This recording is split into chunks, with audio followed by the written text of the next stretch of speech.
Good morning and welcome in the name of the resurrected Lord and our Savior Jesus Christ.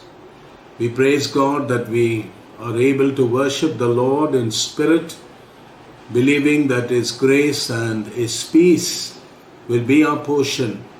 It's almost more than a month, and we thank God that His word has not been restrained, but God has enabled us to share the word in this fashion, and we pray that the name of Christ will be glorified.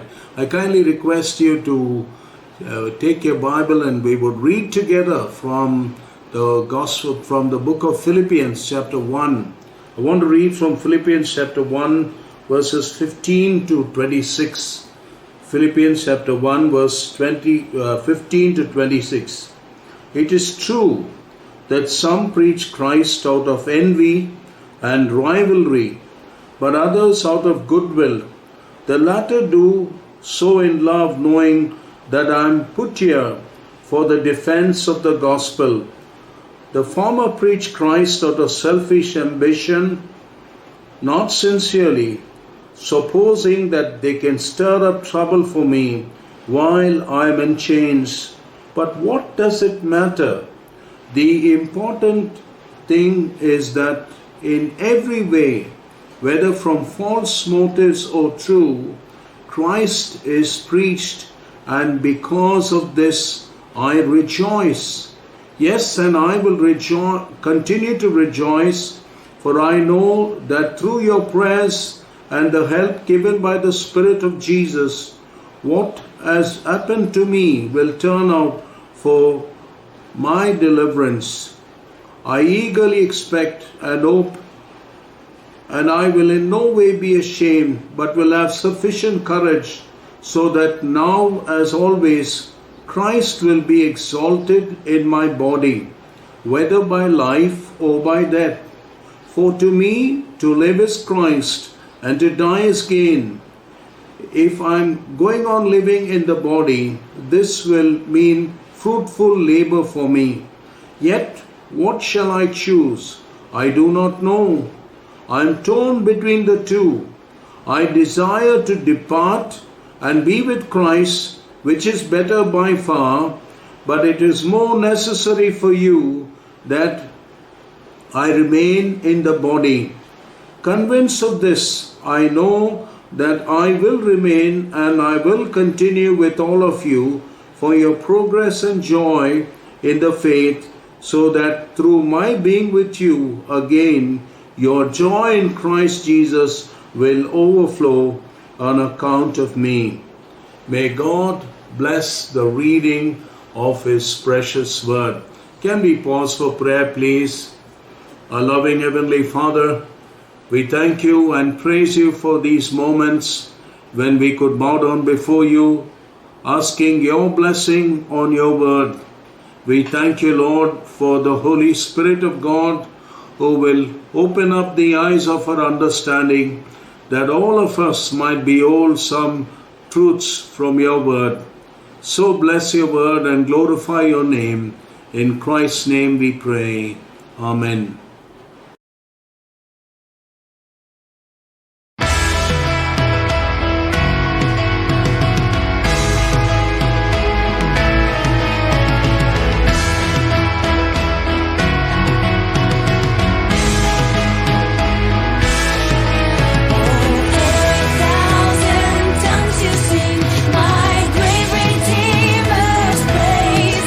The glories of my God and King.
As we turn to the Word of God this morning, I would like us to be focused on the book of Philippians as I read to you God's Word.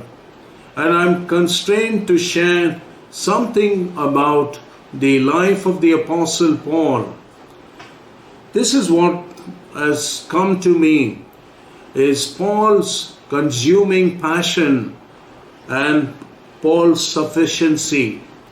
These two thoughts I just want to leave with you, my dear people of God, this week as you and I reflect on the Word of God.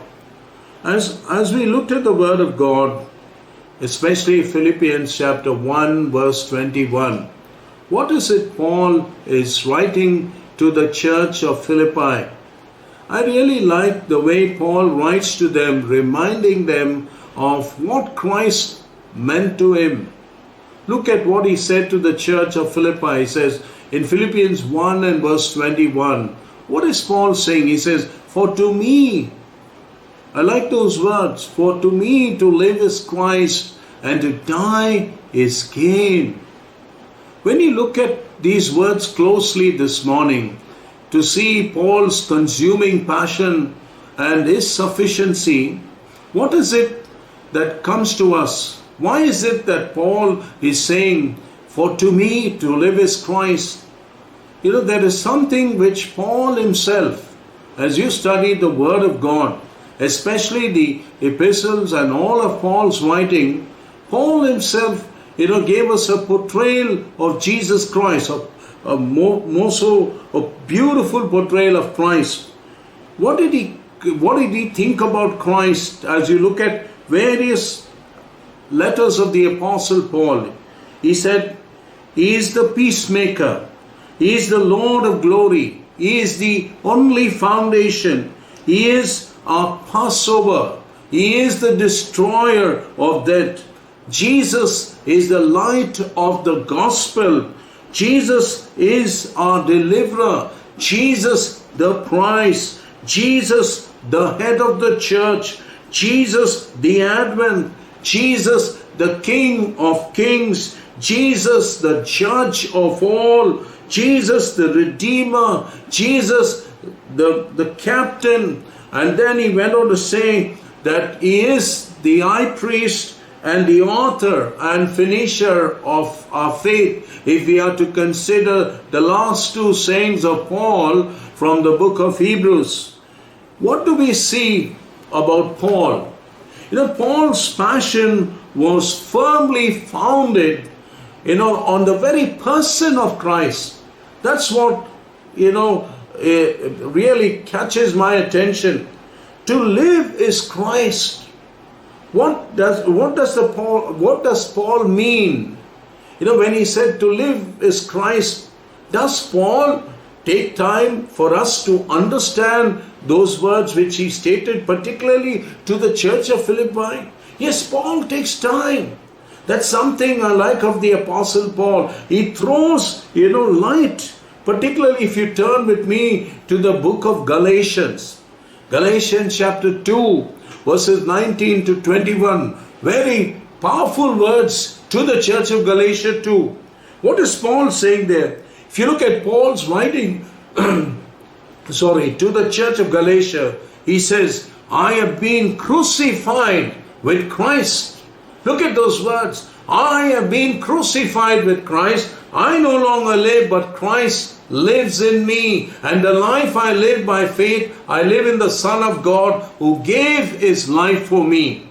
Now, if we are to understand Paul's writing, particularly to the church of Galatia, how do we understand those words? I have been crucified with Christ. And here he writes to the church of Philippi and he says, for to me. And here he says, I have been crucified with Christ. On Good Friday we remembered the crucifixion of Jesus. All over the world people looked at the crucifixion of Jesus. And on Easter we celebrated the resurrection. But how do we understand the words, I have been crucified with Christ? Now, again, if we are to go by what Paul said, I want you to come along with me to the book of Romans. Romans chapter 6 answers this. What did Paul mean by saying, I have been crucified with Christ? If you kindly turn with me to Romans chapter 6, Romans 6 verses 6 to 11, look at what he says here. Knowing this, that our old man was crucified with him, and that the body of sin might be done away with, that we no longer be slaves of sin. Look at what he says here. Knowing this, that our old man was crucified with him. That's the point. That the body of sin might be done away with, that we should no longer be slaves to sin. What else does he go on to mention? He says, for he who has died has been freed from sin, and if we died with Christ, we believe that we shall also live with him, knowing that Christ, having been raised from the dead, dies no more to death, no longer has dominion over him.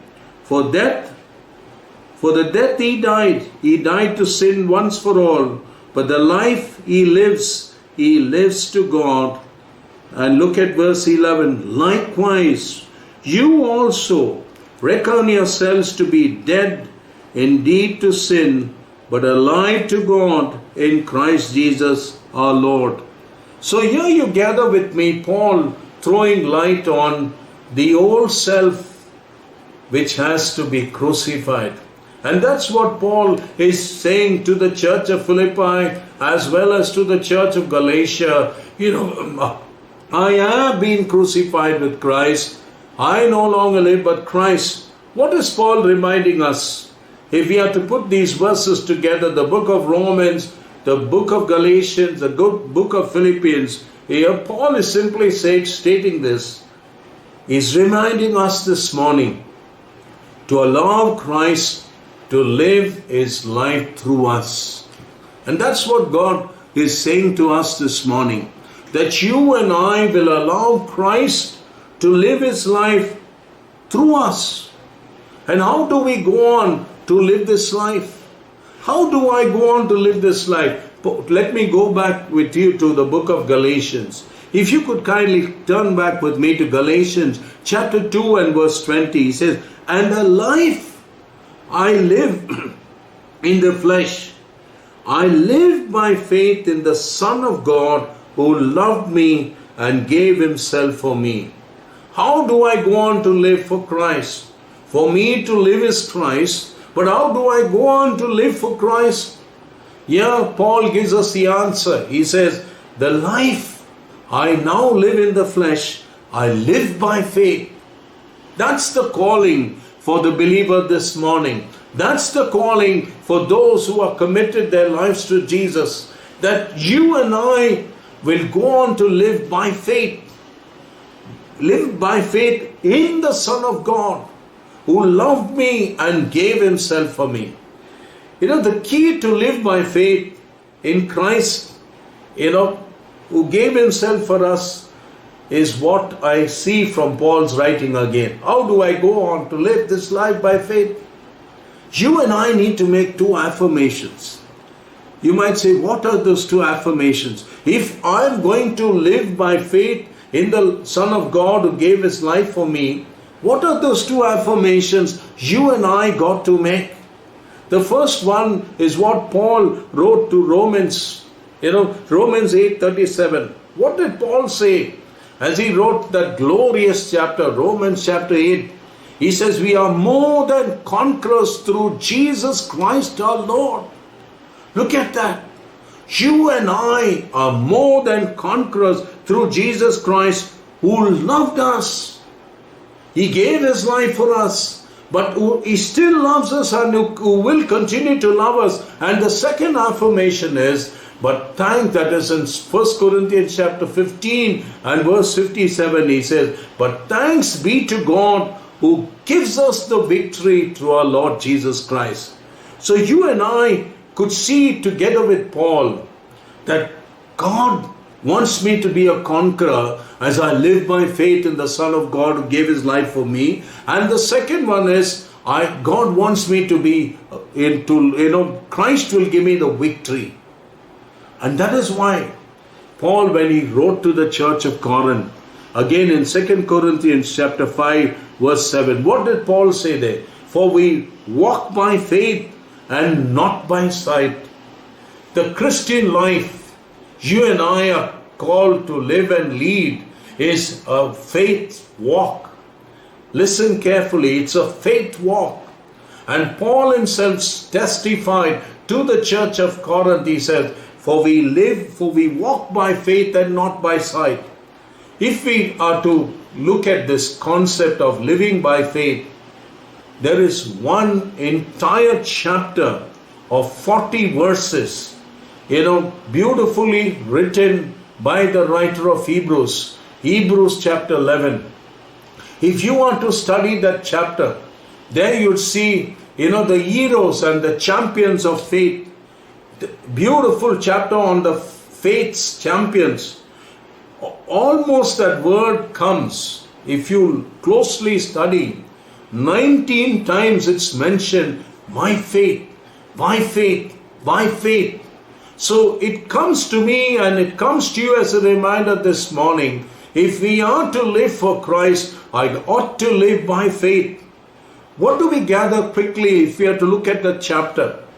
This is the way it is looked at. And I would say, when you look at the first 3 verses, the writer of Hebrews gives us a description of faith. And as you look from verses 4 to 7, there you get a demonstration of faith. What do we mean by a demonstration of faith? Abel, demonstrated his faith by worshipping God. Enoch, demonstrated his faith by walking with God. Noah demonstrated his faith by working for God. And then when we look at the patriarchs, particularly from verses 8 to 22, what do we see? They demonstrated their faith by waiting on God. They waited on God. And when we go on to look closely at the lives of men like Moses, Joshua and Rahab and all that, especially from verses 22 to 29, we go on to see faith warring. And then it's not only faith warring, but faith winning. And lastly, this is what you gather, the various heroes of faith from verses 30 to 40. Why is it we are looking at this chapter? If this chapter tells us about the champions of faith, the secret is my faith. So how do I live my Christian life? I live by faith in the Son of God who gave his life for me. So Paul spells out the secret. The second thing we gather about is how come Paul had that consuming passion, and his sufficiency was in Christ is because of the love of Christ. I like the way Paul writes particularly to the church of Corinth. If you look at 2 Corinthians chapter, I want you to turn with me to 2 Corinthians chapter 5. Just these 2 verses in 2 Corinthians chapter 5, verses 14 to 15. Look at what Paul says here. For Christ's love compels us, because we are convinced that one died for all, and therefore all died, and he died for all, that those who live should no longer live for themselves, but for him who died for them and was raised again. This is what Paul is talking about, the love of Christ. What fascinates me is the language of the Apostle Paul. Here he says, the love of Christ compels me. Another translation says, the love of Christ controls me. And it goes on to mean the love of Christ constraining him and confining him, because Christ died as a racial representative. In other words, what is Paul saying? It leaves no option. The love of Christ compelling him.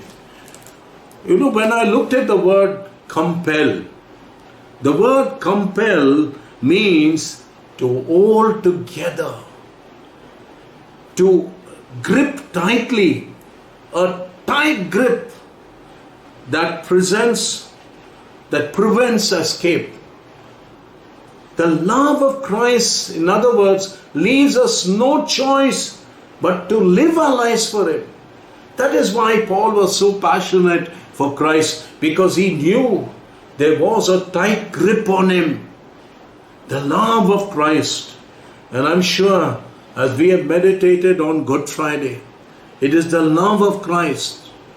Such love, such wondrous love, that God should love you and me, and we praise Him.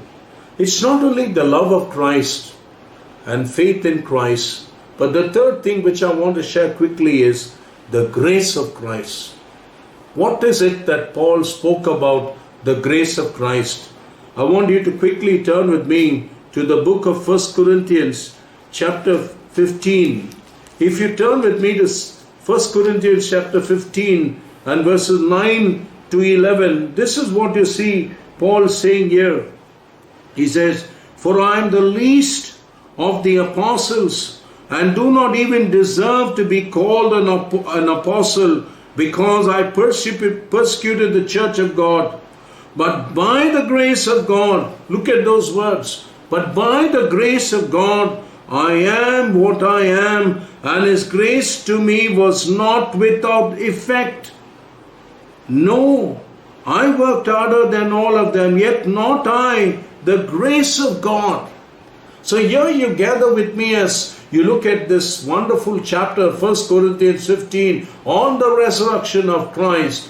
What is Paul saying? That God's grace is what caused him to be what he is and what he was.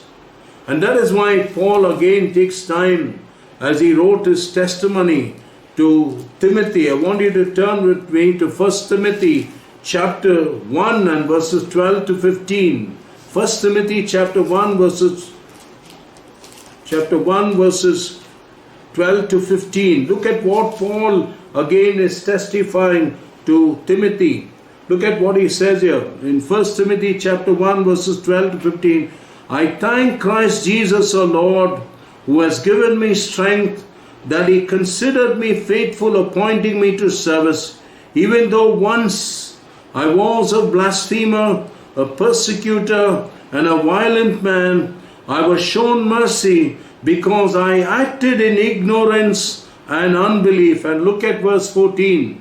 "The grace of our Lord was poured out on me abundantly, along with the faith and love that are in Christ Jesus." Here Paul is talking secondly about the grace of Christ. What did Christ do to the Apostle Paul when he met with the Apostle Paul on that road to Damascus? I believe God poured out His grace on the Apostle Paul. You know, Paul's grace, God's grace meant so much to the Apostle Paul. And that is why in 2 Corinthians chapter 12 verses 8 to 10 he could say something as he battled in prayer. What was the answer from the Lord? He said, "My grace is sufficient for you. My grace is sufficient for you." So here is the Apostle Paul treasuring the grace of God. He never took God's grace in vain. And that is why Paul had this all-consuming passion for Christ. The second thing which Paul shares with us is his sufficiency. You know, how come Paul could say, "For to me to live is Christ and die is gain"? And then he talks about his sufficiency. When he talks about his sufficiency, what did Paul state to the church of Corinth? Kindly turn with me to 2 Corinthians 3 and verse 5. This is what Paul says, "Not that we are sufficient in ourselves to claim anything as coming from us, but our sufficiency is from God. If there's one thing which will catch your attention about the ministry and the life of Apostle Paul is his sufficiency. Our sufficiency is from God. You know, it's like Jesus who reminded his disciples in John chapter 15 verse 15. What did Jesus remind his disciples? He said, apart from me, you can do nothing. And here Paul is saying almost a similar thing. He says, you know, we were not just depending on ourselves. No, our sufficiency is from God. And here Jesus reminded his disciples before going on the cross. He said, apart from me, you can do nothing. Nothing, absolutely nothing. And that is why when we talk about Paul stating and testifying to the sufficiency of Christ in his life, what did Paul again write to the church of Philippi? And if you turn with me to Philippians 4:13, I like that verse because there he states so clearly, I can do all things through Christ who strengthens me. I can do all things through Christ who strengthens me. You know, when we take time to study the book of Philippi or Philippians, the background for this book is found in the book of Acts. Acts chapter 16 verses 12 to 40. What is it that you gather from that passage? Quickly going back to that passage, Paul records the founding of the Philippian church. It was during Paul's second missionary journey that the church of Philippi was established. And almost, that is around AD 51 and almost AD 61, the Apostle Paul, when during his first imprisonment, writes the book of Philippians. It's very interesting when you look at this book. It has almost 104 verses, but in those 104 verses, the key word in those 4 chapters is the word joy and rejoice. How many times does it come? If you look at it closely, it's almost 16 times. With this little background on the book of Philippians, here is Paul imprisoned. Think about it. Here is a man imprisoned, but what do we gather? If he wrote to the church of Philippi and said to them, I can do all things through Christ to strengthen me, what is it that strikes me is, here is Paul in his body is prisoned, but his spirit is not imprisoned. His spirit is not imprisoned. Nothing could rob the joy of Jesus from the Apostle Paul. It is something of, when I look at these words, it just tells me it's robust faith in God and in Christ Jesus, even when his circumstances and situations were not at all favorable for the Apostle Paul in any way. Paul rejoiced with the church of Philippi. Why? He said, I rejoice together with you because of your generosity and their concern for Paul. But Paul's sufficiency is in Christ, so that he could share his glowing testimony. That's what I like of Paul. He was able to share his glowing testimony. I can do all things, not some things. Paul was so free, he was liberated, he was emancipated in his spirit. I can do all things through Christ who strengthens me. Paul's imprisonment caused him to learn life's vital lessons. What was the vital lesson Paul learned is contentment. And that is why in chapter 4 verse 13, what is it we see is constant communion with the Lord kept Paul ticking. Paul literally allowed the strength of God, the power of God to sustain him, even in his imprisonment and scarcity. That's something I like of Paul. Literally, he was strengthened. I would say this, every fiber of his being, God literally strengthened, causing an enhancement of abundance. I can do all things I can do all things because of Christ, because Christ's supplies never run dry. What is Paul talking? To me, when I look at that closely, it is the language of one who's victorious. It is the language of one who's a conqueror. It is the language of one who's been gripped and controlled by Christ. His strength was not sapped by his environment. That is why I want to use some other scripture references this morning just to show you, what others have stated, like the Apostle Paul. What did the man of God Nehemiah say?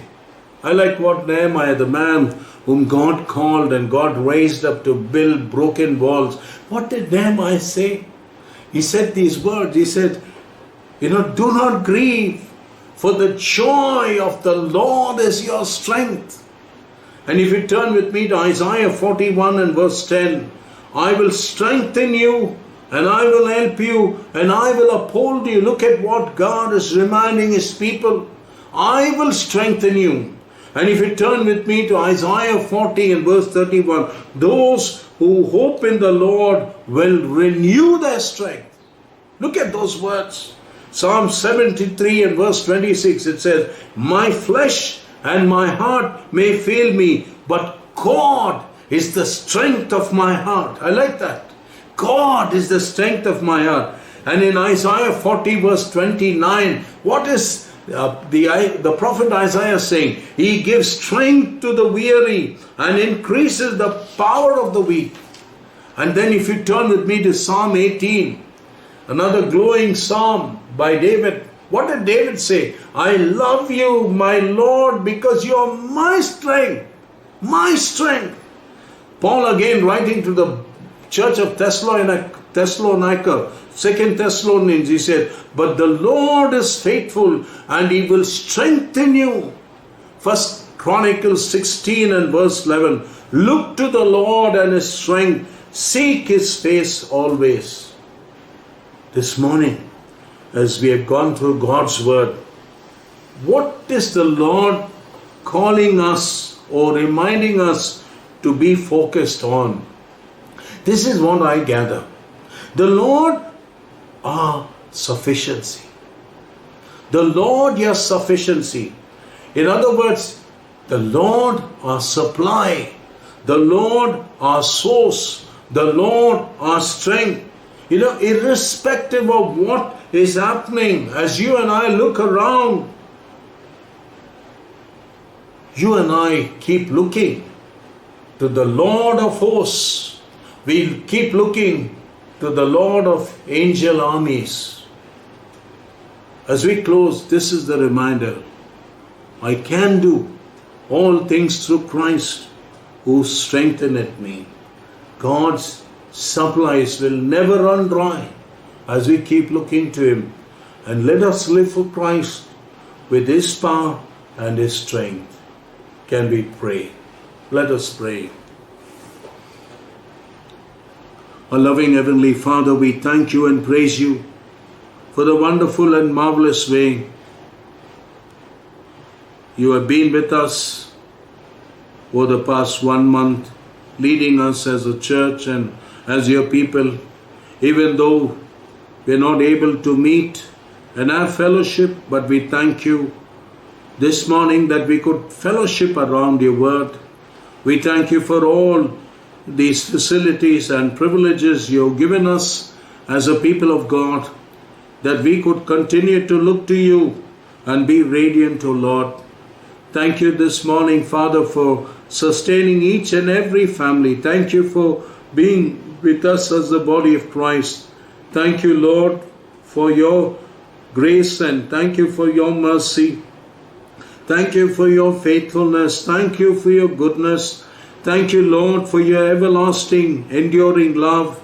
Thank you, Lord, that you have been so gracious and good and kind to us, O Lord, over the past days.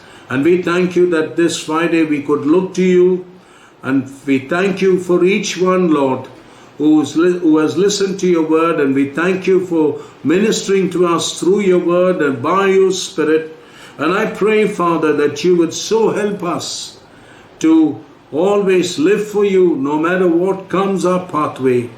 That we will always be caught up more and more with things eternal than things of the earth. I pray, Father, that you'll help us to seek those things above where Christ is. Oh, Father, I pray that you will so strengthen every fiber of our being this morning. I pray, Father, that you'd enable us as your people to live the life of faith. Thank you for bringing to our remembrance this morning, Lord, the life of your children who lived by faith. Lord, no matter what be our calling, thank you that you want us to live by faith, because you want us to live for you, Lord, that we might glorify you. Thank you, Lord. It is your grace. And so, Lord, as we come to you this morning, we pray that you'll so empower us with your grace. Thank you, Lord, for reminding the Apostle Paul that your grace is sufficient. And so, Lord, we trust in the sufficiency of your grace, that we know that your power will be made perfect in all our weakness, in all our frailties, in all our infirmities, Lord, this morning. Father, in the name of Jesus, I pray that you'd help us, O Lord, to keep trusting in your grace and to be depending on your love and to live that life of faith, because it is not by sight but by faith you want us, Lord, to exercise that muscle of faith day in and day out, O God. I praise you and thank you, Father, that you are more than enough. Thank you that you are El Shaddai. Praise you that you are the God of plenty. And we praise you, Father, that my God shall supply all our need according to his glorious riches. And as we bow before you as individuals this morning, Lord, and as families, whatever be the need of your people, wherever they are this morning, in the name of Jesus, I pray, Father, that they will know you as Jehovah Jireh. Touch and meet every need according to your glorious riches. Open up the windows of heaven this morning and bestow every blessing, Father. I pray for physical blessing. I pray for emotional blessing. I pray for mental blessing. And above all, I ask for spiritual blessings, oh Father. As we make this our prayer, we pray, oh God, for all the nations of the world. We thank you, Father, for all that you are doing across the nations. We praise you that you have been answering prayers. We've been interceding for nations. And we believe, Lord, that the Lord's hand is not shortened. No, the ear of the Lord, that you're not deaf, as the Bible says. Oh, Father, we praise you that you're a God who will answer us and you're a God who will hear us. Oh, we praise you, Father. And this morning, we pray for each and every nation, praying, Father, that your mercy and grace will fall afresh on the nations. Have mercy, Lord, especially upon those who have been suffering with this virus. We pray, Father, that you will remove this virus. Lord, we humble ourselves before you as a people of God. We come and we plead and say, Lord, be merciful to us and forgive us, O Lord. And this morning we pray that you will be merciful to the nations of the world. We thank you, Lord, that we could continue to plead upon all those who are involved in the medical relief, and for all those who are working in hospitals and in nursing homes. We thank you that we could commit all of them, all the doctors and all the nurses and all the paramedical staff and all those who have committed themselves to serve you in different capacities, in different ways. Lord, empower them and strengthen them and protect them from being Lord, infected.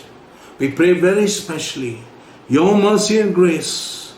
We pray that you bless all the medicines and all the relief measures which have been given to several people. At the same time, we continue to pray for all those who are badly affected, Lord. We remember the masses, we remember the people who are suffering because of these shifts. We remember particularly, Lord, people who have lost their jobs. We remember those who are suffering badly financially, where there's so much of, Lord, loss on the economy across the nations. Lord, we continue to pray especially for the poor, the downtrodden. We remember the needy and we pray for all those who are suffering loss. Mercifully look upon them, Lord. Mercifully look upon them. We thank you, Lord, that we could look to you, the Lord who owns a cattle on 1,000 hills, the wealth in every mine, and we pray, Father, that you will make provision. Continue to bless each one, Lord, this morning. Answer prayer, Father, as all of us intercede and pray, and we plead, Lord, be gracious and merciful. We commit ourselves. Continue to lead us on as we wait upon you. Strengthen us and equip us for this life. In Jesus' name we pray. Amen.